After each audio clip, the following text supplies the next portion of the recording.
বর্তমান সময়ে রাজ্য সরকারের এক মাথা ব্যথার কারণ ট্যাব কেলেঙ্কারি। যেখানে ট্যাব কেলেঙ্কারিতে পাওয়া গিয়েছে ভিন রাজ্যের যোগ, তারই প্রেক্ষাপটে দাঁড়িয়ে রাজ্যের মুখ্যমন্ত্রী মমতা বন্দ্যোপাধ্যায় বৃহস্পতিবার প্রশাসনের উদ্দেশ্যে হুঁশিয়ারি দিয়েছিলেন। রীতিমতো বলেছিলেন, বিভিন্ন বর্ডার থেকে শুরু করে বিভিন্ন কমপ্লেক্স, শপিং মল এবং বেশ কিছু পয়েন্টে চেকিং এর কথা। আর এই হুঁশিয়ারির পরেই রাজ্যের বিভিন্ন প্রান্তে জোর কদমে চলছে নাকা চেকিং। ঠিক একইভাবে আজ গোঘাট পুলিশের তত্ত্বাবধানে গোঘাট ওসি এবং সিআই সাহেবের উপস্থিতিতে গোঘাট ১ নম্বর ব্লকের ভাদুর গ্রাম পঞ্চায়েতের ভিগদাস এলাকায় শুরু হলো নাকা চেকিং। শুধুমাত্র তাই নয়, ক্রমাগত আইনকে বুড়ো আঙ্গুল দেখিয়ে রাজপথে হুহু করে ছুটছে গাড়ি। ফলত নিত্যদিন পথ দুর্ঘটনায় বলি হতে হচ্ছে জলজ্যান্ত জীবনকে। সেফ ড্রাইভ সেফ লাইফের লাগাতার প্রচারেও হুঁশ ফেরেনি যানবাহন চালকদের। এমন অবস্থায় কঠোর পদক্ষেপের হুঁশিয়ারি পুলিশ মন্ত্রীর, আর তারপরেই নড়ে চড়ে বসেছে প্রশাসন। আজ গোঘাট থানার পুলিশ আধিকারিকরা গোঘাটের ভিগদাস এলাকায় নাকা চেকিং শুরু করলো। বিশেষ করে বাইক আরোহীদের সাবধান করলেন পুলিশ আধিকারিকরা। রাস্তায় চালাতে গেলে মাথায় থাকতে হবে অবশ্যই হেলমেট, সেটা নিজের নিরাপত্তার সঙ্গে সঙ্গে পরিবারের নিরাপত্তার জন্য অত্যন্ত জরুরি।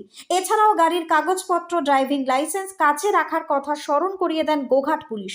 চলুন সেই দৃশ্য একবার নিজের চোখে দেখে নিন টার্গেট বাংলা নিউজের পর্দায়। হুগলির গোঘাটের ভিগদাস থেকে মিরাজুল মল্লিকের রিপোর্ট, টার্গেট বাংলা নিউজ। আমাদের একদম ঠিক আছে, তাহলে গাড়ির কাগজটাও মোবাইলে থাকবে। দেখো বাড়ি কোথায়? গোঘাটে। কি নাম? গাড়িটার কাগজ নিয়ে আসো, গাড়িটা থানায় যাবে। সাহেব বলে দিয়েছিলেন, নতুন কিছু বলার নেই। কেন তোমার গাড়ির কাগজ যদি থাকে, গাড়ির কাগজ থাকলে থানায় নিয়ে যেতে হবে। থানায় কাগজটা দেখাবে, ছেড়ে দেওয়া হবে। মোবাইলে কেন কাগজ নেই? অন্তত মোবাইলে তো রাখো। কাগজ থানায় নিয়ে যেতে হবে। আর হেলমেটটা কি হলো? কে দেবে হেলমেট? হেলমেট তো কিনতে হয় বাবা। তারপর গাড়ি বাড়া করতে বয়স করবো, তোমার ড্রাইভিং লাইসেন্স দেখো। ড্রাইভিং উইদাউট হেলমেট হেলমেট নেই, হেলমেট ছাড়া গাড়ি চালাচ্ছে। আপনার বাড়িতেও আরও তো বাড়ির লোক আছে, তারা তো আপনার জন্য চিন্তা করে। তাই হেলমেটটা লোক মনে গাড়ি চালাতে হবে। আপনার ড্রাইভিং লাইসেন্স দেখেন, আপনি যে গাড়িটা চালাচ্ছেন আপনার ড্রাইভিং লাইসেন্স দেখেন। গাড়ি চালাতে গেলে মানুষের প্রথমে হেলমেট করতে হবে, তাই গাড়ি চালানো জানতে হবে। তারপর হচ্ছে কি, তাই ভ্যালিড কাগজপত্র নিয়ে রাস্তায় বেরোতে হবে। এর যদি কোনোটা না পাই আমরা, তার এগেন্সে আমরা অভিযোগ করব। প্রথমে আপনার জীবন, হেলমেটটা আপনাকে করতে হবে আপনার নিজের জীবনের জন্য, আপনার ফ্যামিলির জন্য। আপনি সেটাই করছেন।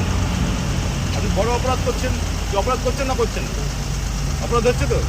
অ্যাক্সিডেন্ট হচ্ছে ফ্র্যাকশন অফ সেকেন্ডের ব্যাপার। তা আপনি হেলমেটটা পরলে আপনার নিরাপদ, আপনি নিরাপদ থাকবেন, আপনার ফ্যামিলি নিরাপদে থাকবে। সুতরাং এরপরে থেকে হেলমেটটা অবশ্যই ব্যবহার করবেন, ঠিক আছে? আর হচ্ছে ড্রাইভিং লাইসেন্সটা সঙ্গে রাখবেন, সঙ্গে রাখবেন, পুরো মেনে চলবেন, ঠিক আছে? এই হেলমেট নেই সেই কেস করবেন। যদি অ্যাক্সিডেন্ট হয়, ক্ষতিটা কার হবে? তিনজন চেপেছেন মোটরসাইকেলে তিনজন চাপা যায়? এগুলো মেনে চলবেন, যেটা হবে সেটা প্রসিকিউশন দিয়ে দেবেন। কতুলপুরে সর্বপ্রথম এমআরআই পরিষেবা যুক্ত ১১০ বেডের মাল্টি স্পেশালিটি হসপিটাল হল মেডিকেয়ার জেনারেল হসপিটাল। স্বাস্থ্যসাথী মান্যতাপ্রাপ্ত এই হসপিটালে রয়েছে AC, non AC cabin, modern OT, ICCU, NICU, micro surgery, dialysis বিভাগ, ব্রেন ও spine surgery, cancer surgery, lift সহ নানান পরিষেবা।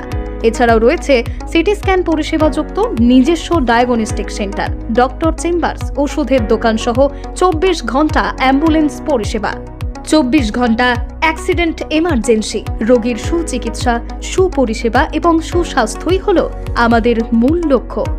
ঠিকানা সরিষাদিঘি, কতুলপুর, বাঁকুড়া।